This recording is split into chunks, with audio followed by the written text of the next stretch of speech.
You don't get to refuse me. Beg her, judging on her authority. You never had authority over me.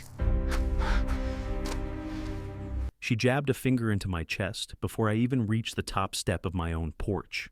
Danielle Brooks stood there, chin high, eyes blazing, breath sharp, like she'd rehearsed this ambush and couldn't wait to deliver it. The board chair held a violation notice inches from my face, her voice slicing through the morning quiet as the flashing lights of a patrol car rolled to a stop behind her. "You're refusing compliance," she snapped, "and that's grounds for escalation." I didn't flinch. "Careful," I said. "You're claiming authority you don't have." Her expression fractured, just a flicker. But it was all I needed. The enforcer in crimson had no clue what land she was standing on, or who actually owned it. If you've ever had that moment, the split second where a bully realizes they might have picked the wrong person, remember it and hit the subscribe button. She stepped closer, heels grinding gravel like she intended to crush every inch beneath her. "You're under Willow Point jurisdiction," she said. "You'll follow our bylaws, or we'll enforce them." I exhaled slowly, letting the tension settle into something sharp and cold inside my chest. "Name's Caleb," I said, "and before you rewrite the neighborhood, you should know I track land for a living." I tapped the paperwork in her hand. "You're pointing that at the wrong man. Your borders end a lot sooner than you think." Her jaw tightened. The clipboard queen hated being corrected, hated limits, hated not being worshipped as the all-knowing authority of this little slice of suburbia. But, more than anything, she hated the idea that someone might not fear her. I wasn't here to fear anyone. I was here because of her, because of this block, because of what it meant. My mother lived her entire life on this street. She planted the Mercer oak on the corner with her own hands, its branches wide and stubborn, surviving storms that snapped every other tree around it. That oak outlived her, and became the only thing left that felt like home.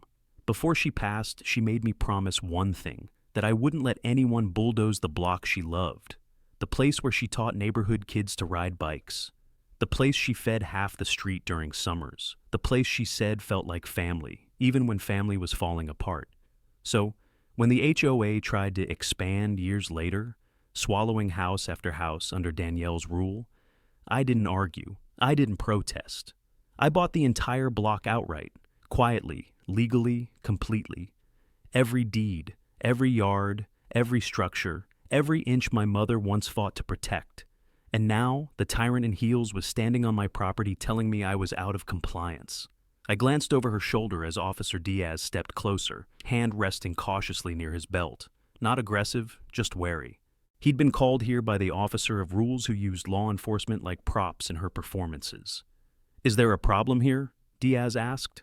"There is," she said sharply. "He refuses to comply with a direct HOA mandate." I looked at him. "I'm not under their HOA." Her head whipped toward me. The red in her blazer looked brighter now, almost pulsing. "Every home on this street is subject to Willow Point jurisdiction. It's written into our expansion ordinance." There it was, the lie she had built her empire on. "Your ordinance was rejected by the county," I said quietly. "Your boundaries never changed. Your jurisdiction stops at the corner." "And what gives you the right to claim that?" she demanded. I let the silence stretch, let the weight of the truth settle between us, like a blade placed gently on a table. "I bought the entire block," I said, "months ago." She blinked, the police lights reflected in her eyes. The neighborhood seemed to freeze. The board chair stumbled over her next breath. You own... what?" "All of it," I said. "Every lot you're trying to control." Her mouth opened, closed, opened again. She wasn't used to losing footing. She wasn't used to reality bending away from her will. And she definitely wasn't used to finding out the man she tried to intimidate had already outmaneuvered her long before this confrontation. Officer Diaz stepped back slightly, recognizing the shift. The power dynamic flipped so fast the air felt different, thicker, charged, dangerous. As she scrambled for a response, something deeper settled inside me. This wasn't just a violation notice. This was the opening shot, and I wasn't backing down. Officer Diaz lingered on the sidewalk longer than I expected, his hand lowering from his belt as he took in the tension vibrating between us. The cruiser lights flashed against the houses, casting red-blue ripples across Danielle Brooks' face. She didn't blink, didn't breathe, didn't move. The board chair looked like a woman whose world had just tilted off its axis, and she was desperately trying to shove it back where she believed it belonged. "You bought the entire block?" she finally managed, the words scraping out of her like gravel. "Months ago," I repeated, calm, controlled. "Every lot, every parcel, every square foot your HOA has no claim to."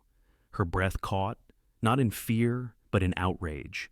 The enforcer in crimson wasn't used to being outmaneuvered. She wasn't used to running into someone who knew the law better than she did, and she certainly wasn't used to the idea that her authority could evaporate in a single sentence.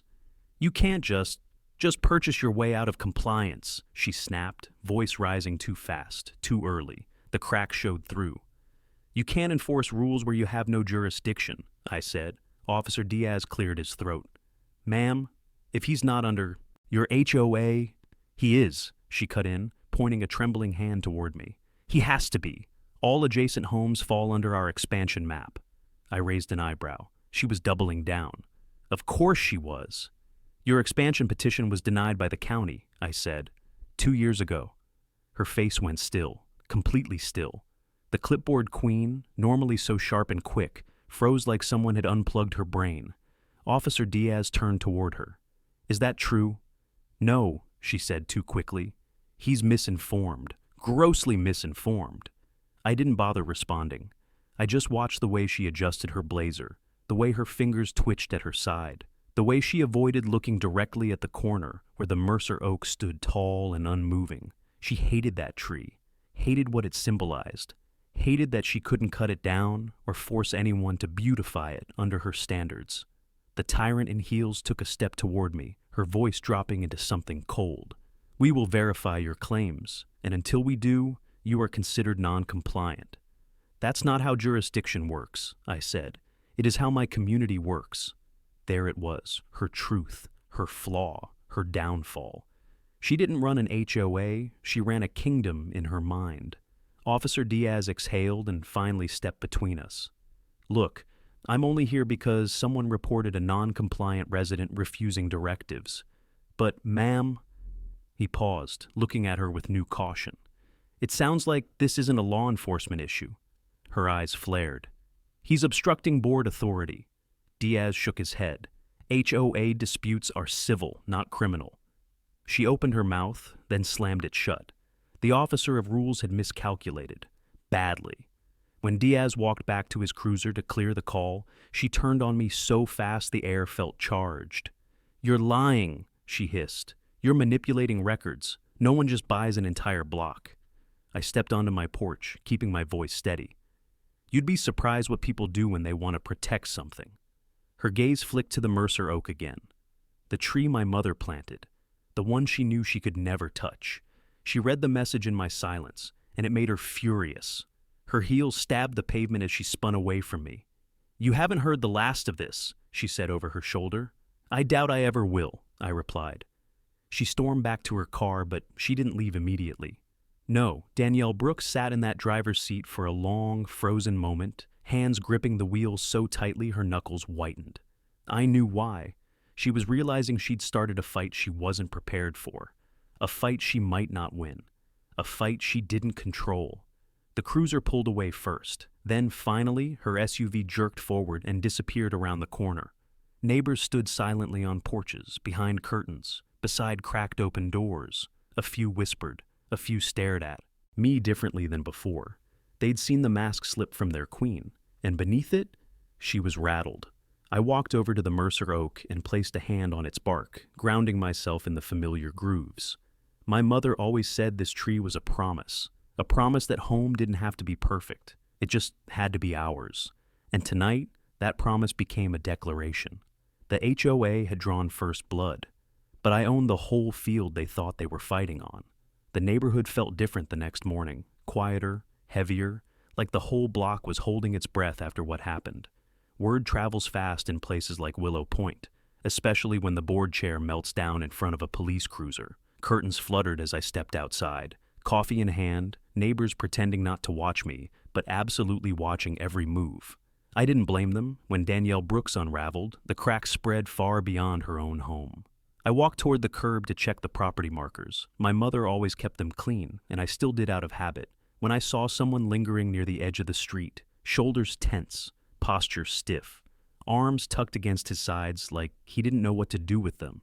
Tommy Reed, HOA secretary, and the man whose eyes last night looked like he'd swallowed a secret he wished he could forget. He lifted a shaky hand in an awkward half-wave. "Morning, Caleb." "Morning," I said, stopping a few feet away. "Didn't expect to see you out here this early." He shifted, hesitated, looked everywhere but at me. The guilt hung over him like humidity. The enforcer in crimson terrified a lot of people. But Tommy? He was trapped between loyalty and truth, and both sides were eating him alive. I thought it'd be good to check something," he muttered, adjusting his glasses even though they weren't crooked. "Wanted to look at the curb line." "You mean the curb line that your HOA tried to claim last night?" His wince gave me the answer before he spoke. "She's not taking any of this well," he whispered, glancing toward the direction Danielle Brooks usually marched from. "The board chair. She's convinced you're lying." "About buying the block?" I asked. "No, about the annexation denial." He swallowed hard. "She told the rest of us it went through months ago, that the county approved everything." I raised a brow. "And you didn't check?" His jaw flexed, barely visible, but enough. Internal struggle. Right there. The kind that twists a man up from the inside. "I trusted her," he said quietly. "She's been running this board for nearly a decade. I thought she knew what she was talking about." His voice thinned. "But last night, I don't know, something felt off." "That's because something is off," I said. He kicked at a loose pebble with the tip of his shoe, eyes heavy with the kind of dread that only comes from knowing you've been part of something wrong.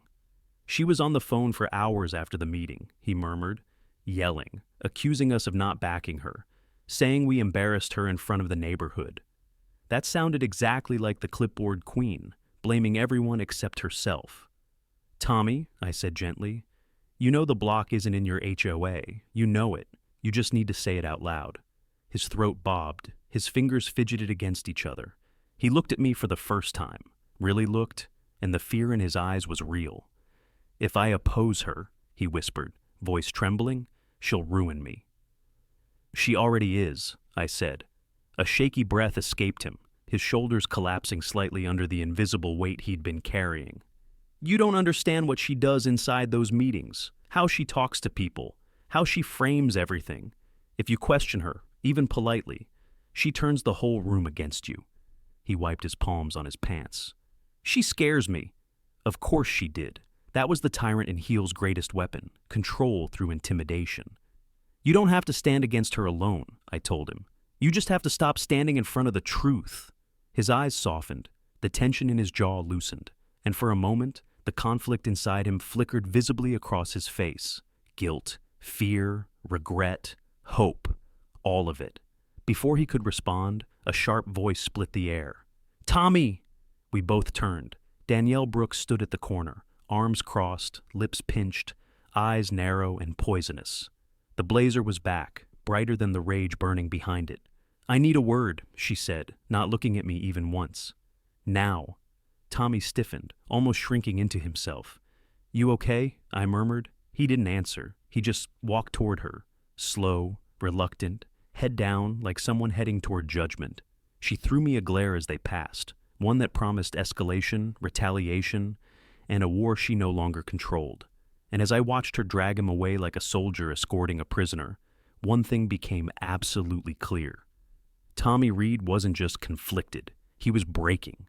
The knock on my door came just after noon, sharp, rhythmic, and deliberate. Not the hesitant kind neighbors used when they wanted to check in. No, this was the kind of pounding someone used when they believed they had authority they didn't actually possess. When I opened the door, Danielle Brooks stood on my porch like she was posing for a victory portrait, chin lifted, chest forward, red blazer blazing under the sunlight. The enforcer in crimson held a stack of papers thick enough to be a phone book, and her expression told me she thought today would be the day she regained control. "It's time for a formal review," she announced without waiting for an invitation. "You're being presented with an immediate compliance notice pending board action." I leaned against, The doorframe, arms folded. A compliance notice from an HOA I'm not under? Her lip curled, but she didn't flinch. We're moving forward with emergency annexation procedures. There it was, the next escalation. Fast, aggressive, reckless, classic Danielle Brooks. You mean the same annexation proposal the county rejected 2 years ago? I asked. A tiny twitch in her left eyelid betrayed her, but the clipboard queen recovered quickly, shoving the packet toward me. This document outlines your violations, she said. Failure to sign acknowledges guilt, and refusal to participate will be documented for the upcoming hearing. I couldn't help but raise an eyebrow. A hearing you don't have legal grounds to hold? Her jaw tightened, hard. We'll see about that. She pushed past me like she intended to step inside my house. I blocked the doorway. The tyrant in heels froze mid-step, realization flashing across her face as she understood she wouldn't be walking through this door. Not today, not ever. She wasn't used to resistance. She wasn't used to barriers. She wasn't used to anyone telling her no. You can't obstruct board access, she snapped. You can't enter properties outside your jurisdiction, I replied. For a second, she looked like she might explode. Her breathing hitched, her fingers pressed into the papers, and her eyes burned with disbelief that someone dared to hold the line against her. Then she regrouped. I gave Tommy a directive, she said, her tone dropping into something low and dangerous. He'll be filing the preliminary report this afternoon. That got my attention. Tommy? She smirked, sharp and satisfied. He understands where his loyalties belong. My stomach tightened, not fear, anger, because I'd seen how shaken he was, how cornered, how scared, and she knew it. You're using him, I said. I'm guiding him, she corrected. Unlike you, he respects authority. Authority, her favorite word, her shield, her weapon. My voice stayed steady. Tommy's not your pawn. He's whatever I say he is, she whispered, and there it was. The truth behind her polished speeches and fake smiles. The officer of rules didn't lead a community. She ruled a kingdom built on coercion and intimidation. Your reign ends at the curb, I said. She stepped closer, fury crackling off her in waves. When I'm finished with this process, your entire block will fall under our governance. You might think you can hide behind fake legal claims, but the board will not tolerate insubordination. I actually laughed. You can't annex private property retroactively. You'd be amazed what people believe when they're afraid, she said. The sentence hit harder than any threat, because she wasn't talking about legality, or boundaries, or even me. She was talking about the neighbors, about the vulnerable, the misinformed, the ones who couldn't afford conflict, the ones she had intimidated into silence for years. This wasn't annexation. This wasn't procedure. This was retaliatory warfare. And if the county denies your petition again? I asked. For the first time, her confidence wavered. Just a fraction. A crack. Barely visible, but there. We'll cross that bridge when we get there, she muttered, gathering the packet against her chest. More like when you try and fall off, I said. Her nostrils flared. She turned sharply, heels drilling into the wooden steps as she marched back toward the street. Posture stiff with indignation and panic bundled together. But before she reached her car, she paused, looked over her shoulder and said, Prepare yourself, Caleb. You've made this personal. Then she climbed into her SUV and peeled out with a speed that told me exactly how personal this had become. The war she threatened, it had already begun. And she had no idea how far behind she already was. I didn't step back inside right away after Danielle Brooks peeled out of the driveway. I stayed on the porch a moment longer, watching the dust settle behind her SUV, like the tail of a storm she couldn't control. The clipboard queen thought she'd won something by throwing those papers in my face, something decisive, something intimidating, but all she'd really done was expose how desperate she'd become. When I finally turned toward the Mercer oak, the afternoon sun cut through its branches in thin, golden ribbons. My mother used to say that when the light hit just right, it made the block look honest, like the truth couldn't hide even if it tried. And today, something about that felt relevant. Discovery wasn't going to come from searching basements or digging through garages, not this time. For this fight, the truth had to come from the surface, from what was already in plain sight, if you knew how to read it. And reading land? That was my language. I grabbed my survey bag, slung it over my shoulder, and headed for the corner lot, Evelyn Shore's property. She'd lived here longer than anyone else besides my mother. If I was going to uncover what Danielle Brooks was hiding, this was the place to start. Evelyn sat on her porch swing with a blanket across her knees, sipping iced tea like she'd been waiting for me. She wasn't the kind who gossiped, but the raised eyebrow she gave me said she already knew the HOA had thrown a match at a powder keg. Heard the board chair came knocking, she said. And yelling, I replied. Evelyn shook her head. She's been circling houses all morning, clipboard, phone, marching around like she owns the street. She lowered her voice, checking every fence, every mailbox, every yard. Looking for violations, I said. No, Evelyn corrected. Looking for leverage. That tracked. The enforcer in crimson didn't need real authority to pull her. Strings. She just needed people to believe she had some. But something Evelyn said next changed everything. She stopped right here earlier, right under that oak, stood there for a long time, staring at something. I followed her gaze toward the ground near the Mercer oak. A patch of dirt, uneven, grass disturbed, edges too straight to be natural, a boundary marker, a recent one. I walked closer. My heart tightened. Not from fear, but recognition. Someone had tried to reestablish a property line, recently, sloppily, and definitely not following any county guideline. The officer of rules wasn't just bluffing her way through enforcement, she was manufacturing jurisdiction. Evelyn watched me crouch down. She kept muttering about proof and claims, said she'd get you one way or another. Of course she did. Danielle Brooks didn't accept boundaries. She redrew them. I pulled out my elevation rod and line laser, taking quick measurements. The angles were wrong, the distances didn't match the recorded plats, and the alignment, completely inconsistent with the original markers from decades ago. But the most important detail, these markings hadn't existed yesterday. Someone had been here at dawn, and that someone wasn't a county assessor. Evelyn leaned forward slightly. Is this bad? It's illegal, I said.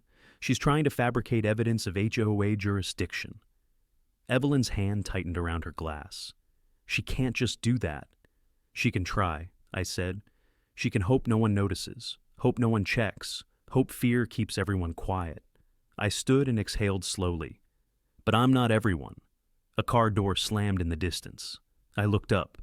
Danielle Brooks stood 3 houses down, staring directly at me.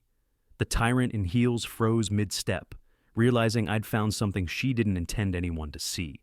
Her jaw tightened, her grip on her clipboard whitened, and even from here, I could see the fury in her eyes. Fury that her secret was now exposed, even if she didn't know how much I'd uncovered. She didn't come closer, didn't shout, didn't posture. She just turned away sharply and marched back toward her SUV, faster this time, less controlled, like a person whose plan had sprung a leak. Evelyn whispered, "She's scared." "No," I said, "she's scrambling." And scrambling people make mistakes. I photographed every angle, every measurement, every inch of the disturbed soil. I didn't need to rifle through files or break into garages. The truth was right here, written in dirt she tried to manipulate. As I finished documenting the line, I knew one thing with absolute certainty. This wasn't just evidence. This was the crack in her armor, and once a crack forms, the whole facade begins to crumble. I didn't even make it back to my porch before my phone buzzed. Once, then again, then a third time. Unknown number, local area code. The timing was too perfect to be coincidence. I answered without speaking, letting the line breathe for a moment, a faint exhale, a shaky voice. "Caleb, it's me. Tommy." I stepped behind the Mercer oak, shielding myself from street view. "What's going on?" He swallowed hard on the other end, the sound tight, strained, loaded with pressure. "She's losing it," he whispered. "Danielle Brooks is calling an emergency board session tonight. She says she has evidence that you falsified boundaries." I closed my eyes for a second. Of course she was doubling down. The clipboard queen didn't back off when she was cornered. She built a new corner and pretended it had always been there. "What evidence?" I asked. "She wouldn't show us," Tommy said. His breathing accelerated. Just kept saying that she could prove the block falls under HOA review. She looked manic. I've never seen her like this. I leaned against the trunk of the oak, She fabricated property lines this morning. I caught it. He inhaled sharply. You found the markers? Fresh ones, I said. Wrong angles, wrong measurements. She did it herself, or ordered someone to. Silence. Then a soft, barely audible, "Oh God." This wasn't the silence of disbelief. It was the silence of recognition. She's been doing things off record, he said slowly. Making decisions without votes, changing phrasing in the minutes, pressuring people into signing things without explaining details. His voice cracked. I thought it was just strong leadership. Now I think it's something else. I heard it fully this time, his internal collapse, the guilt, the shame, the fear, the realization that he'd been enabling a tyrant. She threatened you today, I said. Didn't she? His voice dropped to a whisper. She said if I didn't sign her complaint summary, she'd reassign my responsibilities. And everyone knows what that means. Public humiliation, I said. Worse, he replied. She destroys reputations. She turns neighbors into enemies. A door slammed loudly on his end. Tommy whimpered. What was that? I asked. She's here, he breathed. I have to go. The call ended instantly. I stared at the phone, heartbeat punching through my ribs. The tyrant in heels wasn't just escalating the boundary fight. She was cracking under the pressure, and cracked people were dangerous. I headed back toward my house when I saw the SUV again, her SUV, creeping along the street like a predator scenting blood.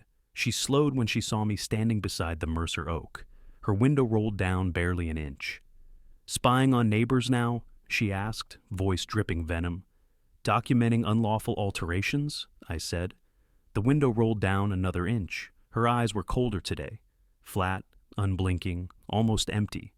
Her authority was slipping, and she felt it like a physical wound. You're making this harder on yourself, she said. You're the one falsifying boundaries. That is an accusation, she snapped. It's the truth. Her jaw hardened. The officer of rules gripped her steering wheel like she wanted to snap it in half. You really think anyone will believe you over me? She asked. I don't need them to believe me, I replied. I need them to see the evidence. Her nostrils flared. She didn't like that word, evidence, because she didn't have any, because she didn't want any, because evidence required reality, and reality wasn't something she enjoyed dealing with. She leaned closer to the crack in the window. You should know, she murmured. I'm calling code enforcement.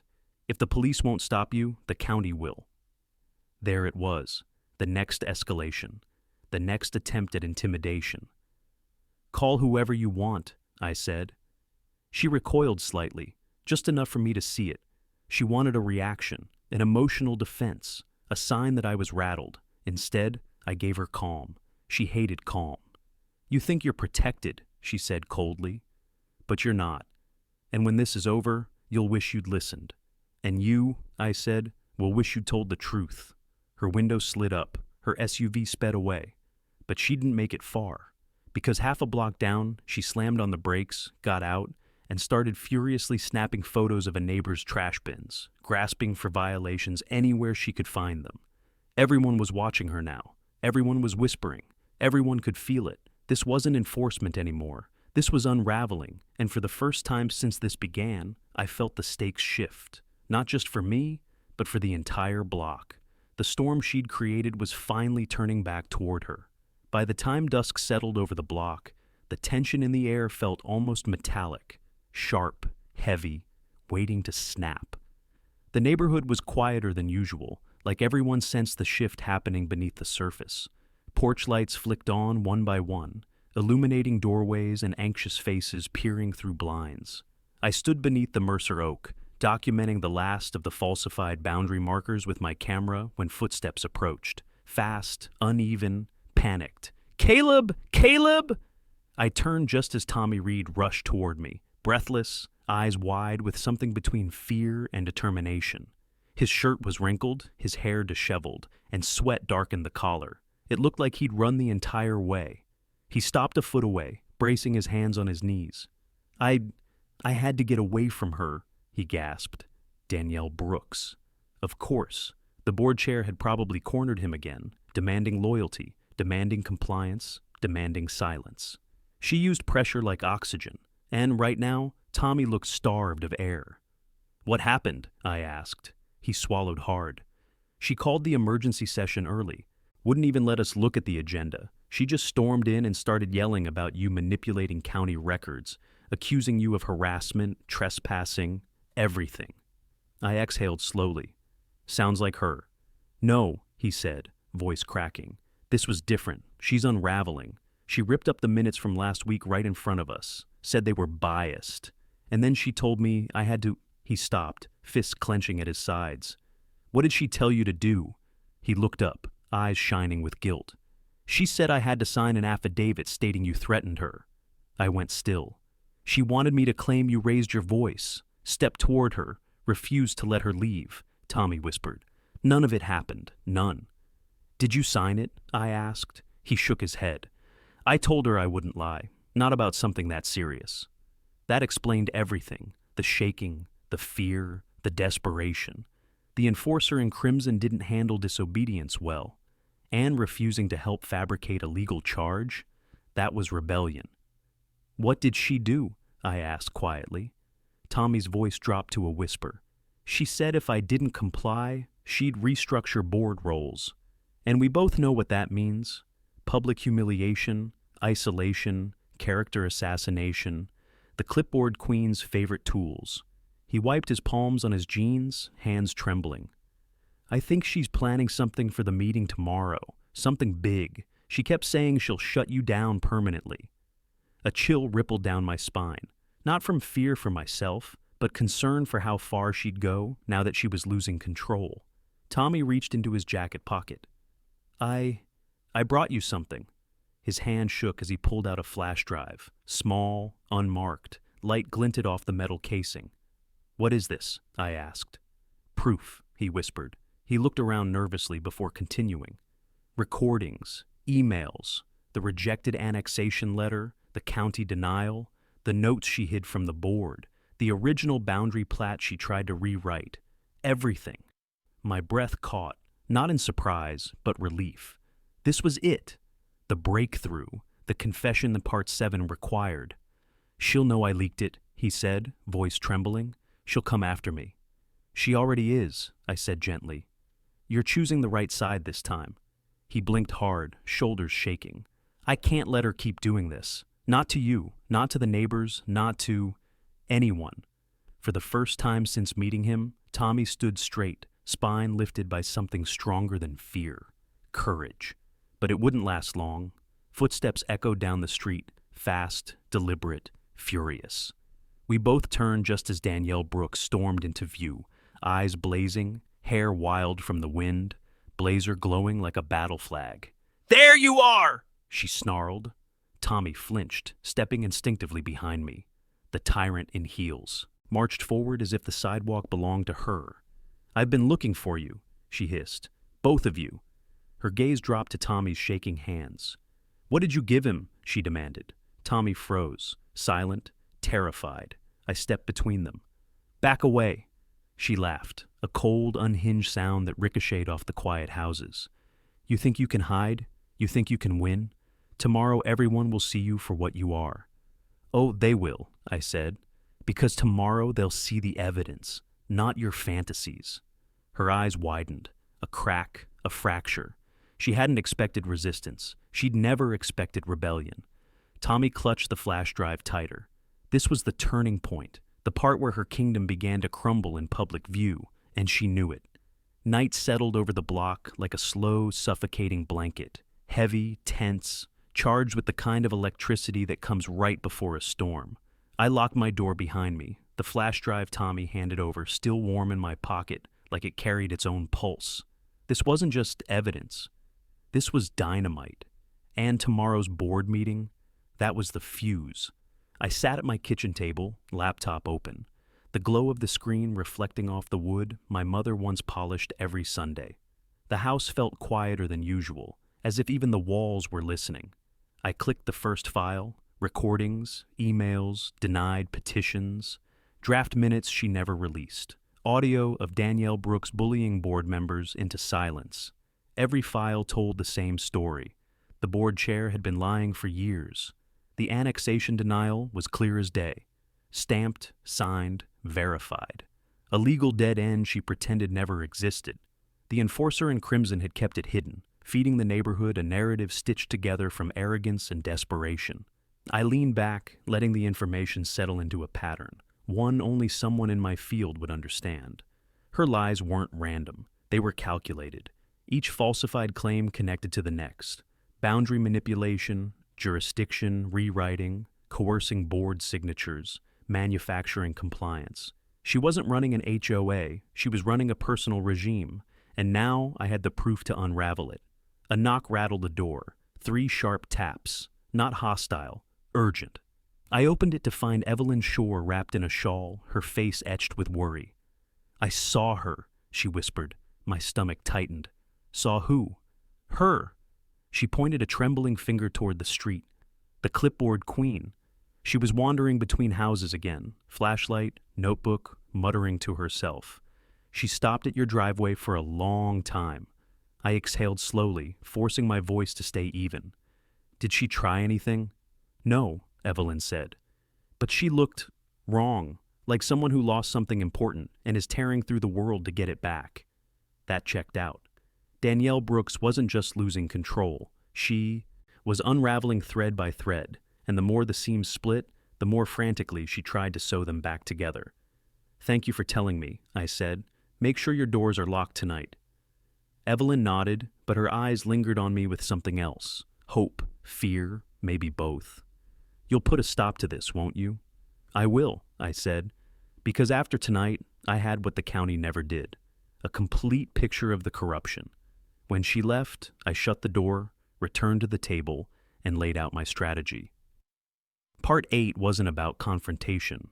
It was about preparation, aligning everything for the moment she least expected. I opened every file from the drive again, cataloging each one with timestamps, categories, and authentication paths. If the tyrant in heels tried to dismiss anything as fabricated, she wouldn't stand a chance. I wasn't presenting raw claims. I was presenting verifiable, cross-referenced, legally traceable evidence. The more I worked, the clearer the picture became. She forged a boundary extension map. She pressured Tommy into signing altered minutes. She knowingly lied to the entire HOA. She attempted to annex private property without authority. She falsified compliance notices. She recorded only the parts of meetings that made her look powerful. She destroyed the rest. But the best part? Tommy hadn't deleted the originals. Around midnight, my phone vibrated. A text from a blocked number. "You think you won? You haven't seen war. DB." I stared at it for a moment, not surprised, just disappointed she was already showing her hand. The officer of rules always overplayed her authority. Even now, she believed intimidation could undo legal reality.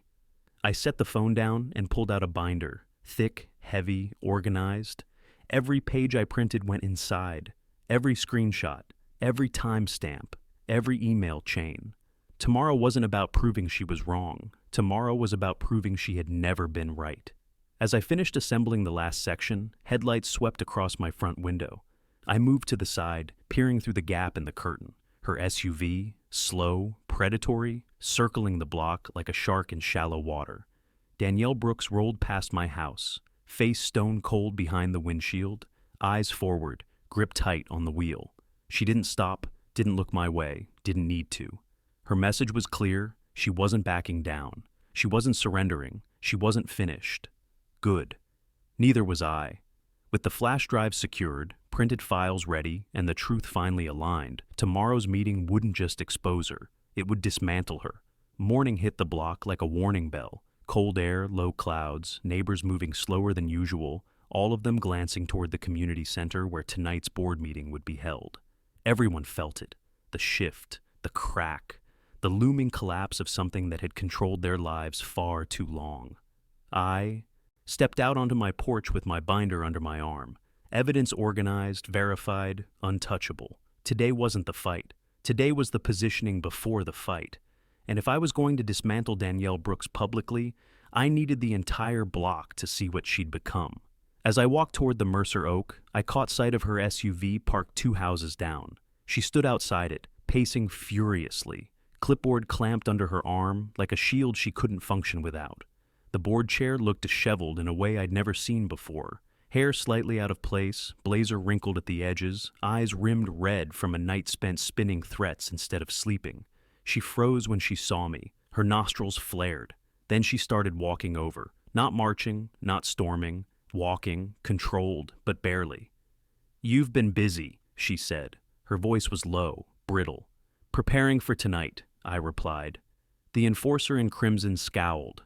"You think this meeting is about you?" "You've made everything about me," I said, "or rather, about holding power you never had." The muscle in her jaw twitched.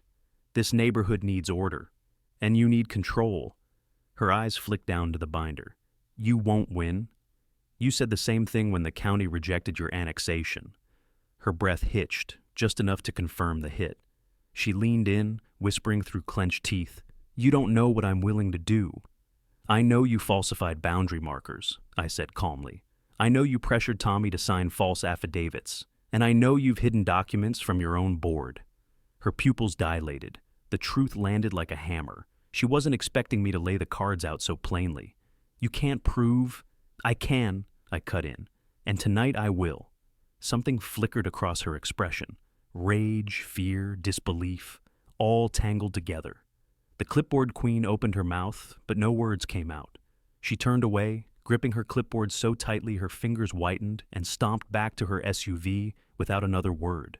She was unraveling faster than she could stitch herself back together.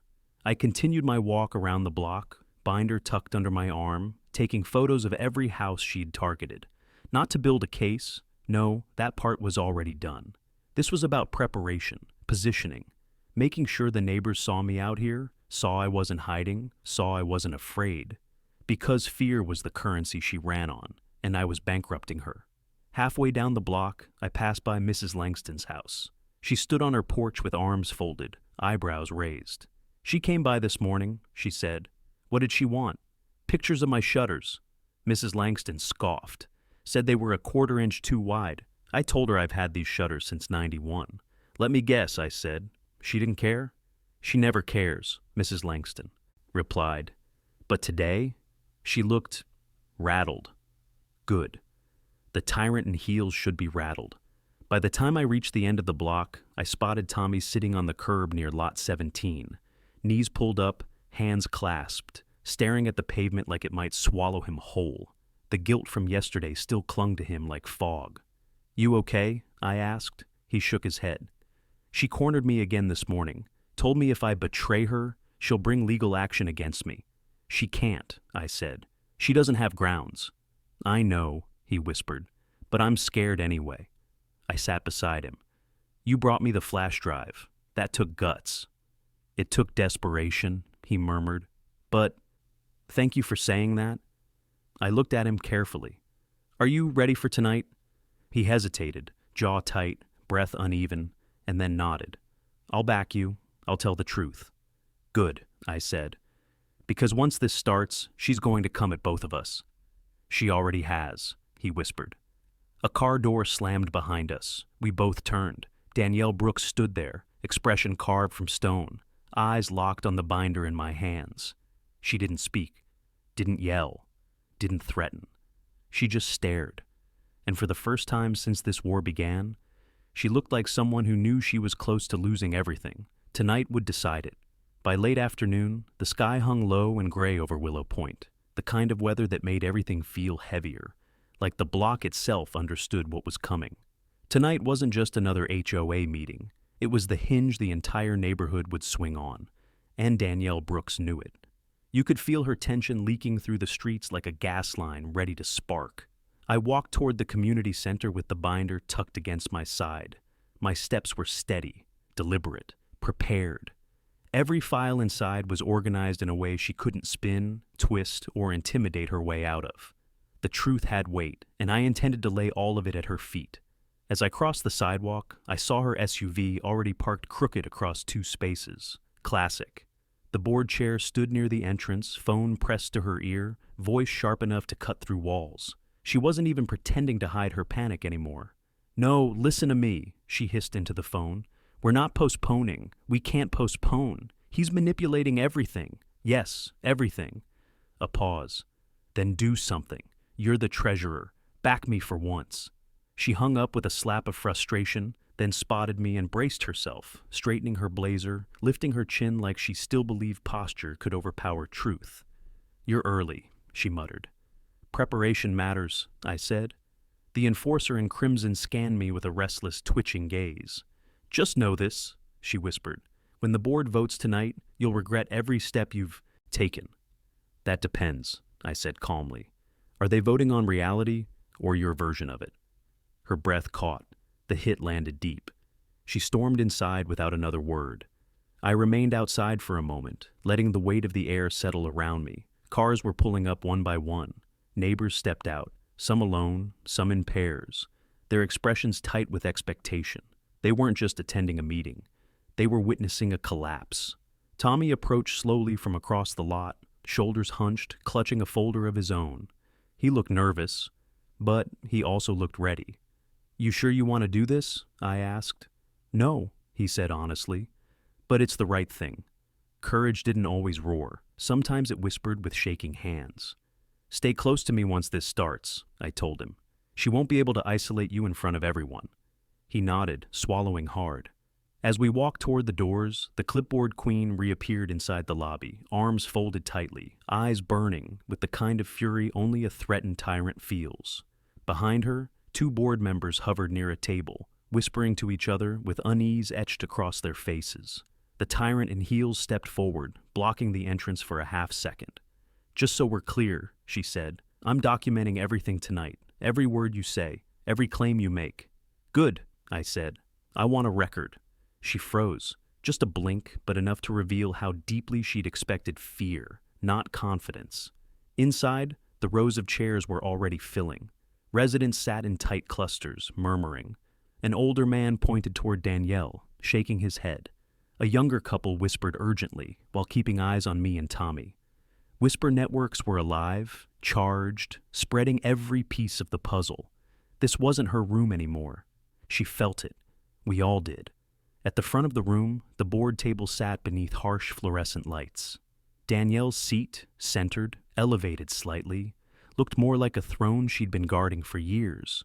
Tonight, she'd either claw at it or be forced out of it. Tommy slid into a chair beside me. His hands trembled lightly as he opened his folder. Inside were pages, printed emails, original plats, minutes she'd tried to bury. He was ready. I opened my binder too. The sound of the rings snapping into place echoed through the room, turning a few heads. The officer of rules approached the podium, clearing her throat too aggressively. This meeting, she said, eyes darting across the room like cornered prey, will proceed with strict formality. Any disruption will result in removal. No one responded, no nods, no agreements, nothing. Her power had evaporated, and she felt it. I leaned slightly toward Tommy. This is it, I murmured. Tonight we finish it. He nodded, steadier now. And when she slammed the gavel down to start the session, the sound didn't assert authority. It trembled with fear. Tonight, the truth would finally speak louder than her rules. The gavel strike echoed through the community center like a crack of lightning, sharp, brittle, desperate. Danielle Brooks sat at the center of the board table, knuckles white around the handle, posture rigid. The board chair looked like someone holding a kingdom, together with shaking fingertips. The room was full, standing room only. Neighbors lined the walls, whispers rippling like restless wind before a tornado touches down. This emergency session, she announced, voice trembling under forced authority, is to address a resident's escalating misconduct and boundary manipulation. Dozens of eyes shifted toward me. Good. Let them look. Because tonight wasn't her performance. It was her reckoning. I leaned back in my seat beside Tommy, binder resting on my lap. He kept adjusting his glasses with hands that still shook, but not with the same paralyzing fear from before. This was different. This was a man preparing to step into the light after hiding in shadows too long. The enforcer in crimson slammed her hand onto a stack of papers. This resident has misled the community. He has contested our jurisdiction. He has verbally attacked board members. That's a lie, someone shouted from the back. Gasps, whispers, heads turned. Danielle froze, thrown off script, lips parting in shock. Mrs. Langston stood, arms crossed. "We all saw you harassing him yesterday, Danielle. Don't twist this." A wave of murmurs swept through the crowd. Agreement, frustration, the collective click of minds waking up. The clipboard queen clutched her podium tighter. "Anyone disrupting this session will be removed. You've disrupted this neighborhood for years," another resident said. Her eyes widened, fury flashing. She tried again. "As I was saying, You haven't even verified the annexation claim," a man near the aisle called out. Tommy stiffened beside me, and just like that, the room turned, not slowly, not cautiously, but like dominoes falling in one long, unstoppable line. Danielle slammed the gavel again. "Order! This meeting will proceed under my—" "Enough!" The single word cut through everything. The room hushed instantly. The treasurer, an older man with silver hair, stood slowly, removing his glasses as he faced the crowd. "Before we let Danielle continue, the board deserves clarity, and so does the community." She turned toward him sharply. "Sit down, Harold." But he didn't. Instead, he stepped aside, clearing the center of the table. "Mr. Mercer," he said, looking directly at me, "you may present your findings." Danielle's face crumpled. "No, he is not recognized." "He is tonight," Harold said, voice firm. The tyrant in heels snapped toward the rest of the board. "Are you all out of your minds? He is manipulating—" "No," another board member said quietly. "You are." Her breath stuttered. She stared at them as if they'd stabbed her. I stood. The entire room followed with their attention. Slowly, deliberately, I placed my binder on the podium beside her papers. She recoiled as if it were a lit fuse. "This," I said, opening the first section, "is the denied annexation petition, rejected by the county 2 years ago." Whispers surged. "This," I continued, opening another page, "is the original boundary plat, unaltered, unmanipulated, and still legally binding." I clicked a small remote.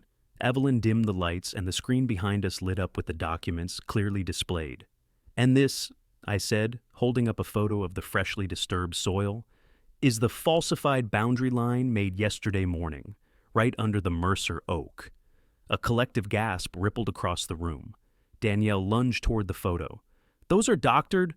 "No, they're time-stamped," I said, "with county position-calibrated equipment, and Tommy can corroborate." Her eyes widened as Tommy stood, slowly, shaking, but resolute. "I recorded every moment," he said, voice trembling but clear. "Every threat, every altered minute, every boundary she tried to hide." Danielle's breath shattered. "You traitor!" "No," he whispered. "I'm done being afraid." The room erupted, voices rising, some angry, some relieved, all electrified. Harold raised a hand. "Board members, we will now vote on an independent audit of Danielle Brooks' actions, suspension of her authority pending review, and temporary transfer of power to the vice chair." Danielle's scream cut through the room. "No, you can't do this. I am the ho—" "You were," Harold said gently. "Not anymore." The vote was swift. 5 hands raised, then 6, then 7. Unanimous. The officer of rules went pale, her entire foundation collapsing beneath her. The gavel she slammed so confidently at the start now slipped from her hand, hitting the table with a hollow, final thud. It was over. But the room wasn't done watching her fall. The room was still vibrating from the unanimous vote when Danielle Brooks staggered back from the board table, her breath hitching in a way I had never seen from her, not even on her worst power trips. The board chair looked smaller now, as if the authority she'd been clinging to had physically evaporated, leaving her exposed under the sharp fluorescent lights. Her clipboard dangled from her fingers like a dead limb, the symbol she'd used for years, now nothing more than a useless prop. Neighbors whispered behind their hands. Some were furious, some relieved. All were watching her. You can't," she stammered, eyes darting from one board member to the next, as though searching for a lifeline. "I built this neighborhood." "No," Harold said softly, rising from his seat. "You controlled it. There's a difference." Her face twisted, rage, disbelief, humiliation, all fighting for space. The enforcer in crimson tried to steady her breathing, but the crowd murmured again, the collective rejection spreading like wildfire. I closed my binder, letting the sound echo. "Danielle, this was always going to catch up with you." Her gaze shot toward me, venom in her eyes, but beneath it, fear, real fear. "You don't understand what you've done. I understand perfectly." She pressed a shaking hand to her forehead. "You've turned them against me." "No," I said. "You did that yourself." For a long moment, she didn't move, not a blink, not a breath. The truth landed finally in the place she'd spent years covering with arrogance. Something in her expression sagged, like a crumbling pillar. Then the clipboard queen snapped back to life, grabbing her binder and shoving past several residents. "This meeting is illegal. All of you, every one of you will regret this." But her voice cracked on the last word, and the room heard it. She fled through the side exit, not with power, not with control, but with panic. The door slammed behind her, leaving a heavy silence in her wake. The vice chair took a slow breath. "We'll proceed with the audit immediately," she announced, "and an interim board will be appointed for the next 30 days. The crowd exhaled, some clapping, others shaking hands, some simply leaning back in their seats as if they'd been carrying invisible weight for years. Tommy stood beside me, wiping his palms against his pants. "It's over?" "Not yet," I said gently. "But the hardest part is—" He swallowed hard. "Thank you for standing up when I couldn't." "You did stand up," I told him. "Tonight proved that." Outside, neighbors gathered in small clusters along the walkway, sharing stories, real stories, of the intimidation Danielle Brooks had inflicted for years. A woman in a denim jacket approached me with tears in her eyes. "She fined me for having a wind chime," she whispered. "Said it disrupted the visual harmony. My husband took it down because he was scared she'd tow our car. You'll never deal with that again," I promised. As I moved through the crowd, the tyrant in heels reappeared, across the parking lot this time, leaning against her SUV, face streaked with humiliation and the wet sheen of tears she couldn't hold back. She wasn't screaming now, she wasn't threatening, she wasn't even pretending. She just stared at me, like a woman watching her empire burn. The irony was almost poetic. She straightened when I approached, but her voice was barely a whisper. "You took everything from me." "No," I said. "I took back what wasn't yours." Her jaw trembled, anger and heartbreak fighting for dominance. "I only wanted order." "You wanted obedience." She flinched. "You lied, you manipulated, you rewrote boundaries. In a weaponized fear." Her breath caught. "I didn't know how else to keep control." "That's because you never had it," I said softly.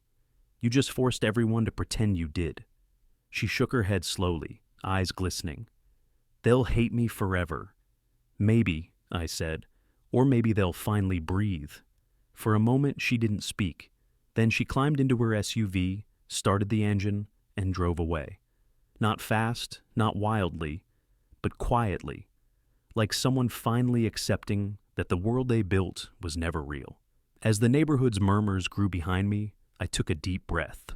Relief washed over the block like a warm gust breaking a long, cold spell.